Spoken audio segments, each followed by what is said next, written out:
안녕하십니까.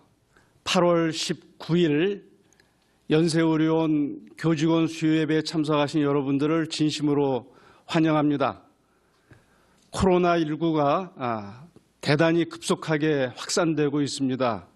우리 모두 주의하고 또 기도해야 할 때라고 봅니다. 조용한 기도하심으로 오늘 예배 하나님 앞에 드리겠습니다.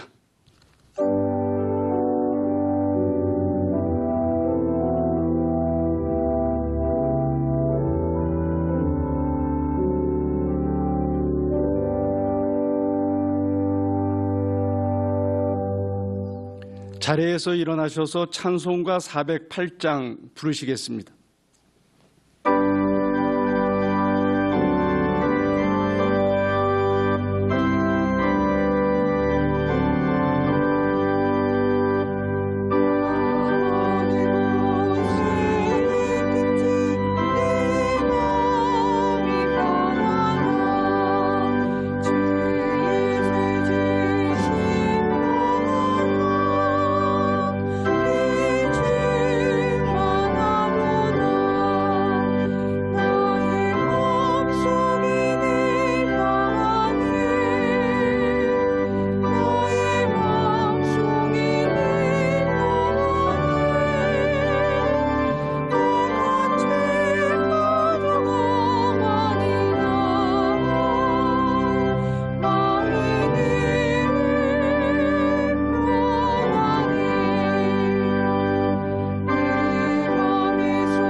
자리에 앉아주시기 바랍니다.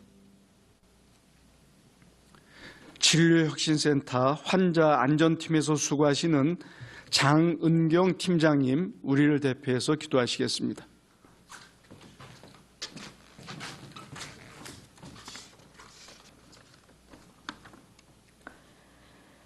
사랑과 은혜가 풍성하신 하나님, 주님을 기억하고 이 시간 예배드리게 하신 감사드립니다.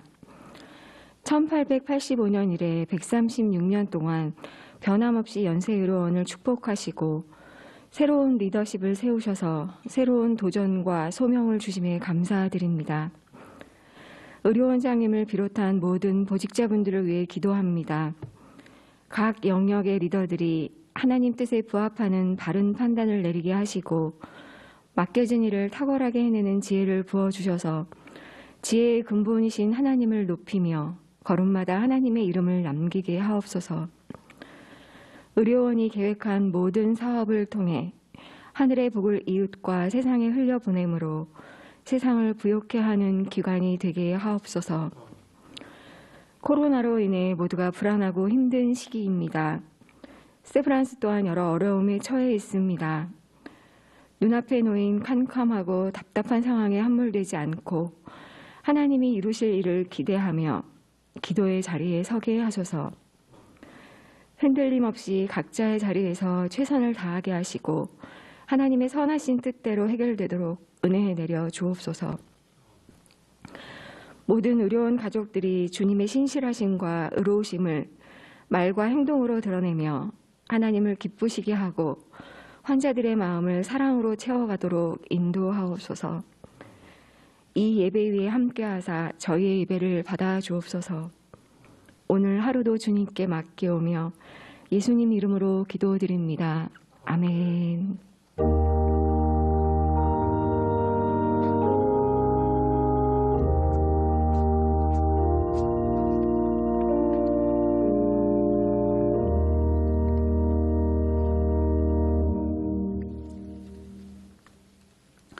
이 아침 우리에게 주시는 하나님의 말씀은 누가복음서 16장 1절에서 9절까지의 말씀입니다.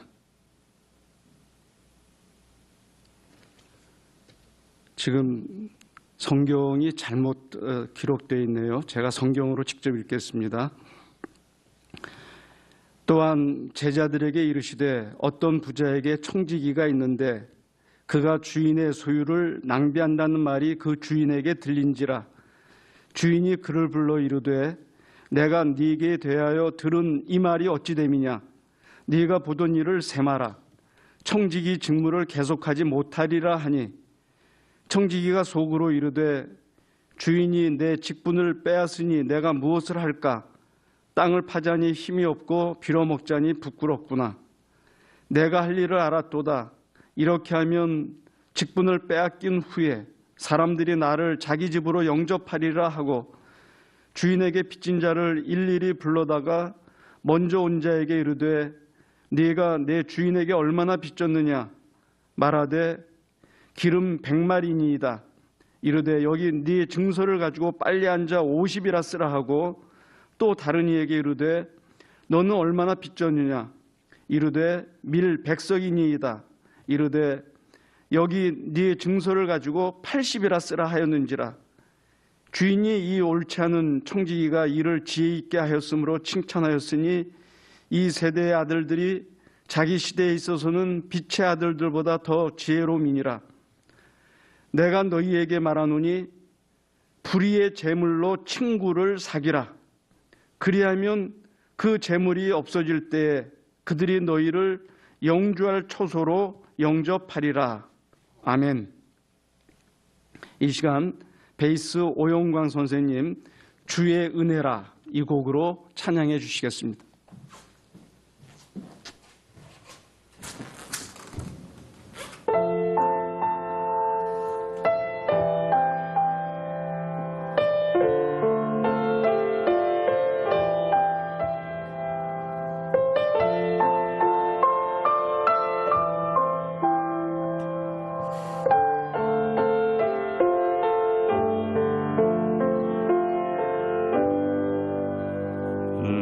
평생 살아온 길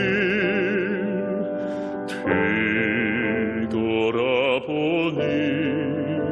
짧은 내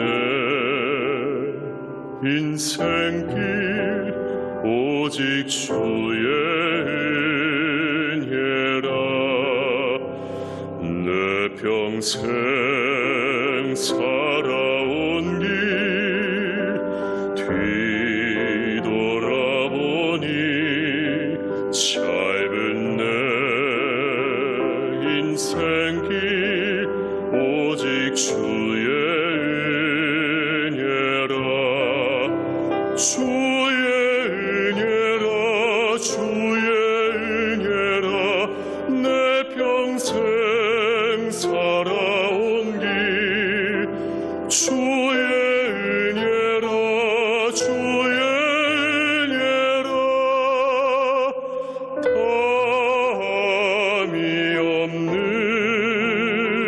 사랑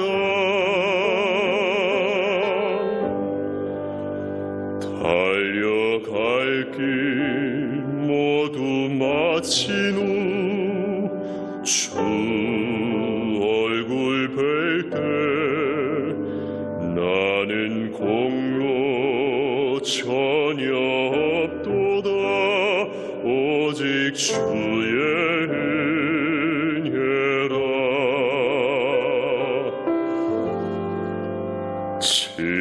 지금까지 지내온 것 주의 크신 은혜라 한이 없는 주의 사랑 어찌 이루 말하랴 차갑게나 주의 손이 항상 살펴주시고 모든 일을 주 안에서 형통하게 하시네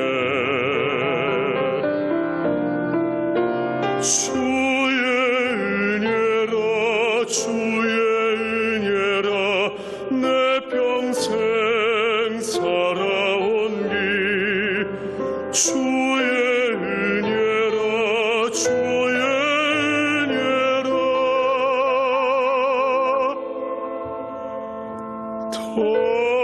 덤이 없는 사랑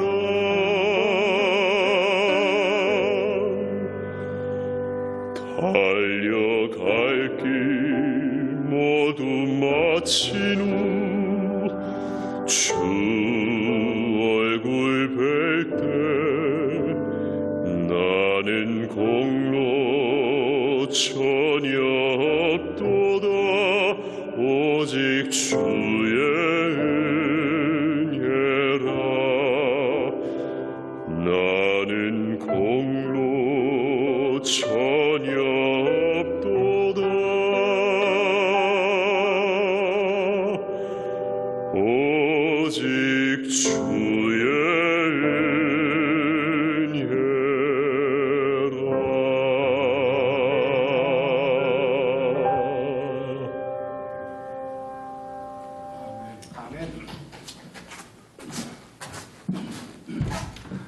우리 가슴 깊숙이 스며드는 귀한 찬양 감사드립니다. 오늘 우리에게 말씀을 전해주실 분은 정동제일교회 담임 목사이신 송기성 목사님이십니다. 송 목사님께서는 감리교뿐만 아니라 한국 교계에서 참 중요한 그러한 역할을 감당하고 계시는 귀한 목사님이십니다. 인생의 위기와 변화의 기회, 이 제목으로 말씀 전하실 때 새로운 깨달음과 도전이 있길 바랍니다.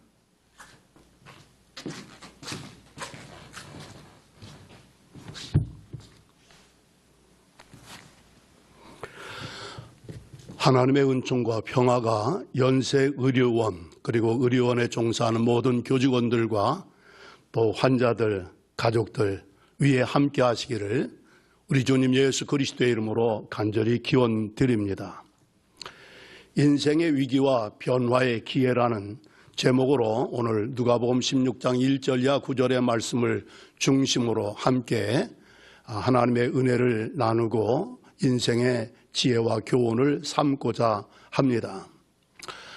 제가 LA에서 목회할 때에 고베 지진이 큰 지진이 있었습니다. 1년 후에 LA 타임즈에 큰 제목의 기사가 실렸는데 제목의 내용은 이런 거였습니다.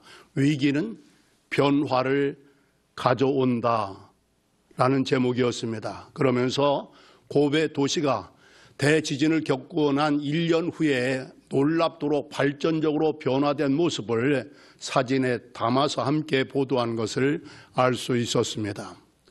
또한 제가 공부한 클레어몬트 신학원의 하워드 클라인벨이라는 상담학 교수님이 첫 시간에 칠판에다 써놓은 글 역시 한자로 놀랍게도 위기라는 단어를 써놓았습니다. 그리고 영문으로 그 아래다 풀어서 쓰기를 위기는 또 다른 성장의 기회이다 라는 그런 말씀을 하셨습니다. 개인적으로 국가 사회적으로 요즘 우리는 심각한 위기에 처해 있습니다.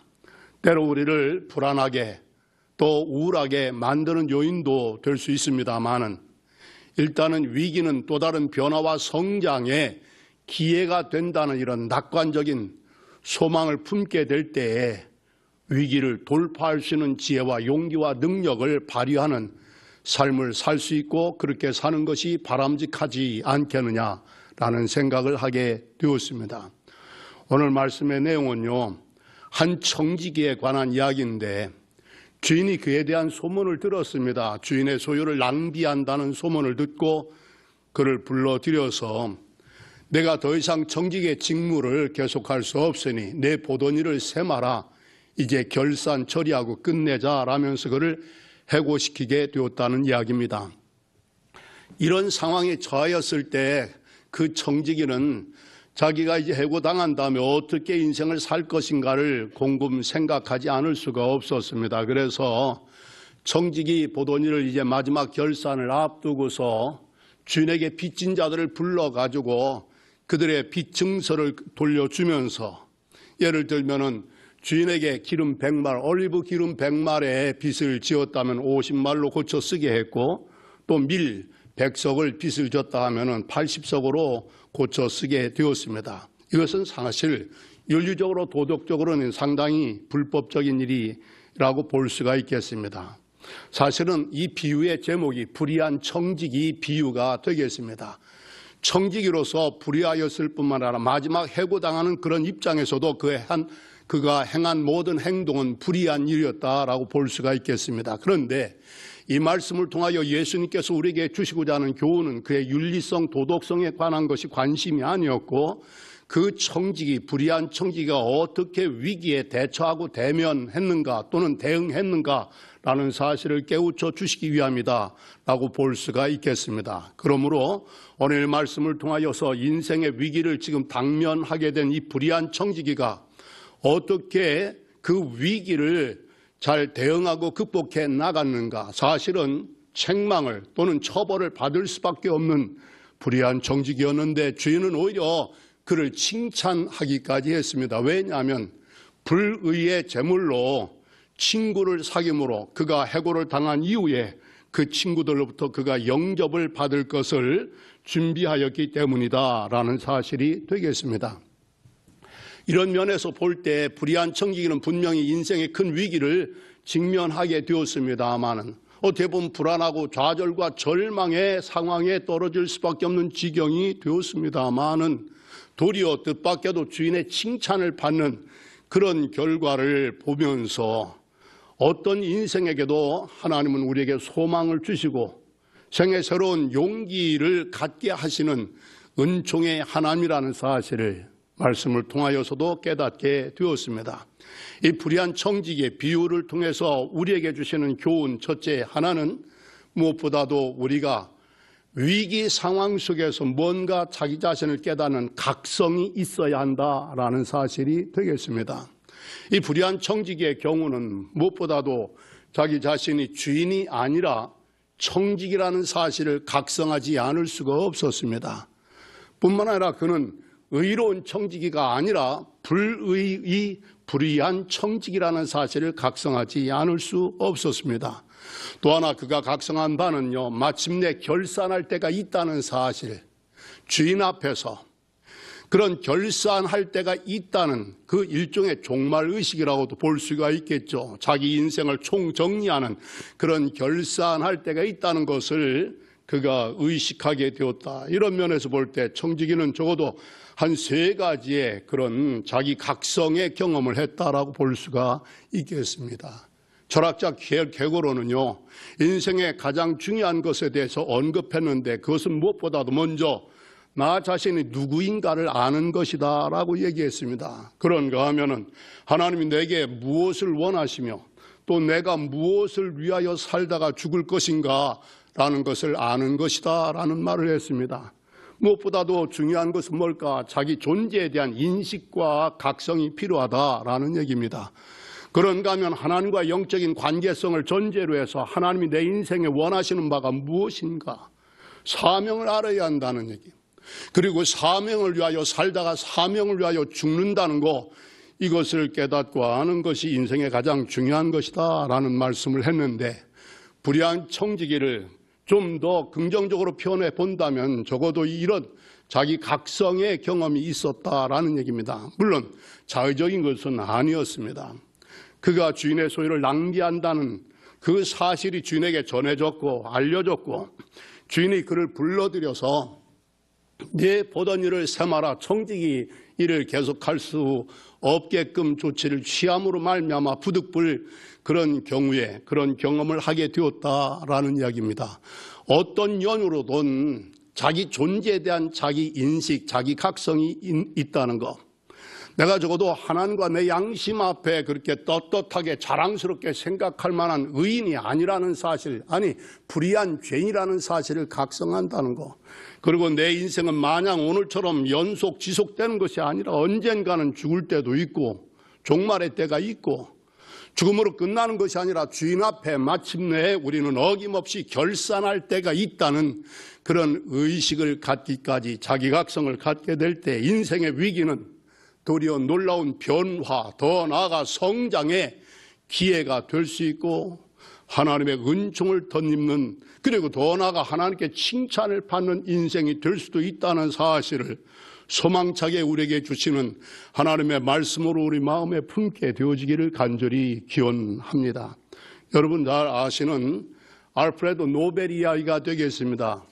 1833년에 스웨덴에서 태어났습니다. 그는 화학자이고 발명가였습니다. 그리고 사업가이기도 했습니다. 그의 나이 33살 되던 1866년에 다이너마이트를 개발을 했습니다. 엄청난 부를 축적하게 되었습니다. 그런데 1888년에 프랑스에서 그가 살고 있었을 때 한 신문 기사가 뜻밖에도 자기의 부고에 관한 기사가 난 것이었습니다. 그가 사망을 했다는 얘기인데 제목은요, 그 죽음의 사업가가 사망했다라는 얘기입니다. 자기를 가리켜서 죽음의 사업가라고 말했다는 거. 그리고 그 내용을 보니까 사람을 더 빨리 더 많이 죽이는 방법을 개발해서 큰 부자가 된 사업가, 그가 죽었다는 얘기입니다. 아무리 봐도 이것은 부끄러운 인생에 대한 그런 아주 냉정한 그런 평가였다라고 볼 수가 있겠습니다. 사실은 그가 멀쩡히 살아있음에도 불구하고 그런 오보가 나오게 된 것은 그의 형인 루드비그 노벨이 죽은 것에 대해서 혼돈이 생긴 겁니다. 오보였습니다. 아무튼 오보였지만 자기가 죽음의 사업가로서 사람을 더 빨리 더 많이 죽이는 방법을 개발해서 돈만 잔뜩 벌었던 그런 사업가라는 이런 오명을 남기고 간다는 것이 수치스러운 죄책감을 갖지 않을 수가 없었습니다. 그때로부터 자기가 자기의 미래를 준비하게 되었습니다. 자기 각성이 먼저 선행되었다라고 볼 수가 있겠죠. 그래서 그는 유언장에 남겼습니다. 자기의 모든 재산을 가지고서 기금을 만들어서 인류를 위하여서 좋은 일을 한 사람들에게 상을 주도록, 이름하여 그래서 1901년 12월 10일 그의 생일을 기해서 사후 5년 후에 첫 노벨상 시상식이 거행되게 되었다라는 이야기입니다. 한 화학자요, 발명가요, 사업가의 삶과 죽음에 관한 이야기입니다. 나름 다이너마이트를 개발해서 좋은 일에도 쓰여졌지만 그로 인하여 사고와 전쟁 등으로 많은 사람이 죽어가고 있다는 것, 그리고 세상 사람들은 그에 대하여 죽음의 사업가, 파괴적인 사업가라는 그런 혹평을 그들은 주저하지 않는다는 사실을 깨닫게 되었을 때 그는 깨닫게 되었다는 얘기입니다. 각성을 하게 된 것입니다. 오늘 이 시대를 살아가면서 대내적으로 많은 위기를 겪고 있는데 무엇보다도 우리는 백신을 개발하는 것도 필요하고 여러 가지 조치와 여러 가지 방법을 우리가 추구하는 것도 중요하겠습니다만 가장 근원적인 건 뭘까? 나 자신이 주인이 아니라 정직이라는 거. 의로운 정직이가 아니고 그것도 불의한 정직이라는 거. 언젠가는 주인 앞에 냉정하게 엄정하게 결산을 할 수밖에 없는 종말이 있다는 거, 결산을 할 때가 있다는 것을 각성하게 될 때, 이 각성 이후에 우리의 인생은 놀라운 변화와 성장을 이루게 될 줄로 믿고, 이런 깨달음과 이런 결심과 이런 변화의 길로 나아갈 수 있는 나라와 민족과 그리고 우리 자신의 삶이 되어지기를 우리 주님 예수 그리스도의 이름으로 간절히 축원합니다. 불의한 정직의 비유를 통하여 인생의 위기는 변화의 기회라는 말씀을 나누기까지 두 번째 깨달은 교훈이 하나 있습니다. 그것은 무엇일까? 준비하고 대비해야 한다. 대비하고 준비해야 한다. 자기의 미래를 준비해야 된다는 얘기입니다. 더 거창하게 얘기한다면 자기의 삶을 마무리 짓는 죽음을 위하여서 준비하는 그런 인생이 되어야 한다라는 얘기입니다. 해고 조치를 받게 되었을 때 정직이 고민하지 않을 수가 없었습니다. 국리 끝에 생각을 해야 했습니다. 주인이 나를 해고시키면은 내가 어떻게 인생을 살아갈 것인가? 아주 구체적으로 표현했습니다. 땅을 파자니 힘이 없고 빌어먹자니 창피하다는 얘기죠. 부끄럽다는 얘기죠. 그래서 궁여지책 그때 그가 꼼수를 부리게 되었습니다. 약삭 빠르게 잔꾀를 부리기 시작하는 거예요. 앞서 말씀드린 대로 주인에게 빚진 자들을 불러들여서 빚 증서를 위조 또는 조작한 거였습니다. 이 점에 대해서는 분명히 이건 불의하고 악한 짓입니다. 이것은 형사처벌을 받을 짓입니다. 그럼에도 불구하고 비유의 초점 뭘까?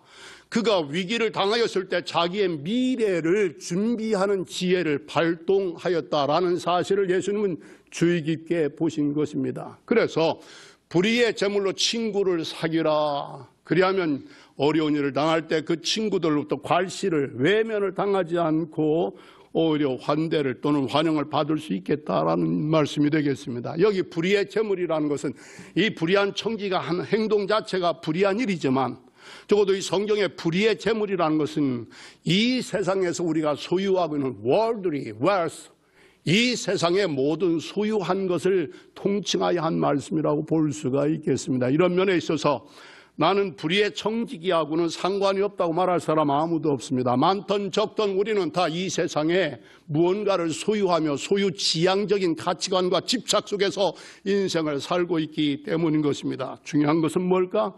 자기의 미래를 대비하고 준비해야 한다라는 얘기입니다. 물론 정당하고 공의롭게 한다면 더 바람직한 일이 어디 있겠습니까?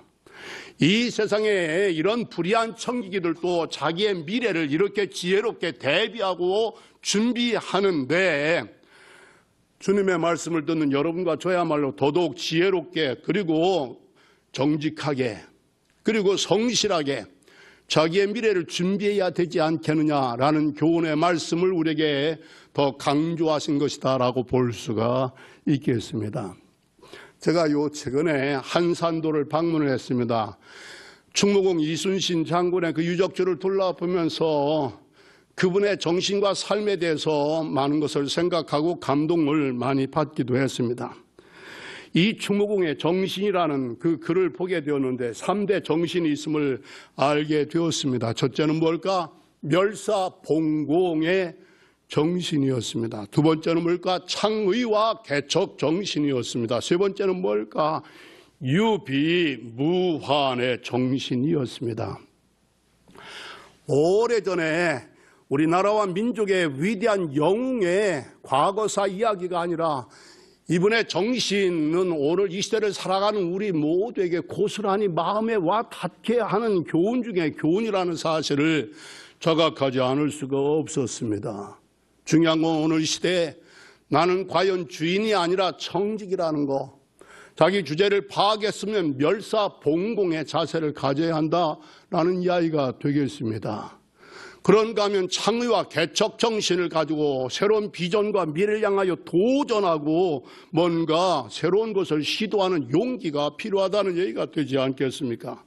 그리고 이 모든 일을 이루기까지 오늘 이 시대에 우리가 해야 할 일이 뭘까? 유비무환의 정신을 가지고 살아야 한다라는 얘기입니다. 죄악의 경우를 대비해서 지금 준비하면 환란을 또는 무한을 우리가 대처하고 대응하고 극복해 나갈 수 있겠다라는 얘기입니다. 연세 의료원뿐만 아니라 국가를 경영하는 분들 또 교회를 섬기는 목회자들 예외가 없다고 생각이 됩니다. 우리 모두가 멸사봉공의 정신을 갖게 될 때에 청직이면서 주인 행세하거나 이런 무리하고 교만하고 어리석은 행동은 하지 않지 않겠는가라는 이야기입니다. 창의와 개척 정신을 가질 때 어제보다는 오늘보다는 더 나은 미래를 향한 비전과 도전을 하면서 거듭되는 발전을 이루게 되지 않겠습니까? 중요한 거 유비무환의 정신 또한 우리는 마음에 두어야 될 줄로 믿습니다. 이런 정신을 가지고 살았기에 그는 민족의 위대한 영웅 중에 영웅이 되지 않았겠는가라는 생각을 하게 됩니다. 오늘 본문의 불의한 청직이 아무리 봐도 이건 윤리적으로 도덕적으로 아주 불량한 사람일 수밖에 없습니다. 비난과 지탄 정도가 아닙니다. 형사처벌을 받을 짓을 서슴지 않은 사람이었습니다. 그럼에도 불구하고 불의한 청지기가 오히려 주인의 지혜로운 청직이라는 칭찬을 받았다는 것. 이 말씀 속에서 예수는 우리에게 주시고자 하는 교훈이 무엇인가를 우리는 마음에 새기고 무엇보다도 오늘 위기 상황에 처해 있는 이 한국 사회, 이 시대를 살아가는 우리 모두에게 무엇보다도 자기 각성이 절실하지 않겠는가. 무엇보다도 뭔가 이 위기를 돌파하고 새로운 미래의 비전을 향하여 도전하고 발전적인 역사의 장을 열어나가고자 하는 그런 대비와 준비가 절실히 필요하지 않겠는가라는 생각을 하게 되었습니다. 연세의료원을 비롯해서 이 땅의 모든 공동체들과 그리고 특별히 시민들, 국민들 한 분 한 분 위에 이 장기간의 코로나19 사태와 장기간의 홍수와 장마 그리고 여러 가지 경기 침체 등 우리를 우울하고 불안하게 만드는 일들이 너무나 많이 있습니다만 이때의 위기를 변화와 성장의 기회로 역전시켜 나갈 수 있는 용기 있는 나라와 민족 우리 모두의 삶이 되어지기를 우리 주님 예수 그리스도의 이름으로 간절히 축원합니다. 아멘. 감사합니다.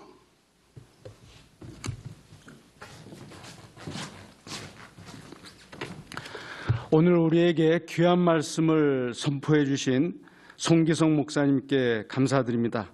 특별 찬양을 해주신 오용관 선생님, 기도해 주신 장은경 팀장님께 감사드립니다.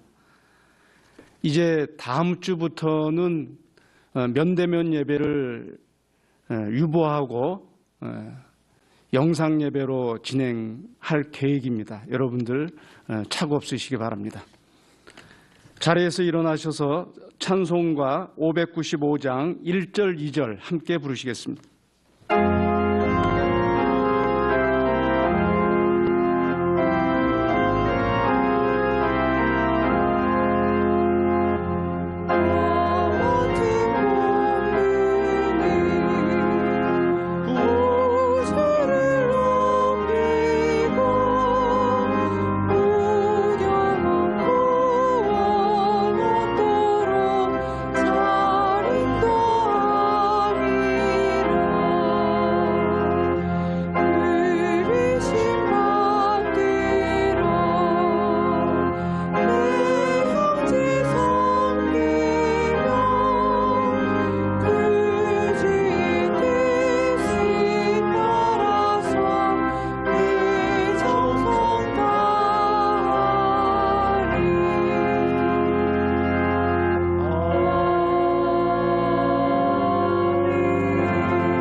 우리를 살리기 위해 십자가의 죽음을 감수하신 예수 그리스도의 은혜와 우리를 자녀 삼으시어 연세의료원의 청지기로 세워주신 하나님의 큰 사랑과 언제나 소망을 붙잡고 미래를 준비하며 용기 있게 살도록 이끌어 주시는 성령의 역사하심이 코로나19라는 세계적인 재난의 위기 앞에서 삶의 새로운 변화를 작정하는 연세의료원 가족들과 세브란스의 모든 환우들 위해 절망으로 신음하는 세계 공동체 위에 영원토록 함께하기를 간절히 축원하옵나이다.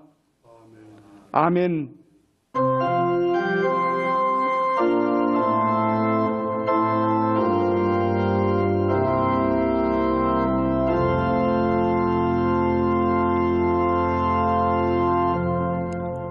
이것으로 오늘 교직원 수요 예배를 모두 마치겠습니다. 여러분들 오늘도 건강하시고 또 행복한 하루 보내시기 바랍니다. 감사합니다.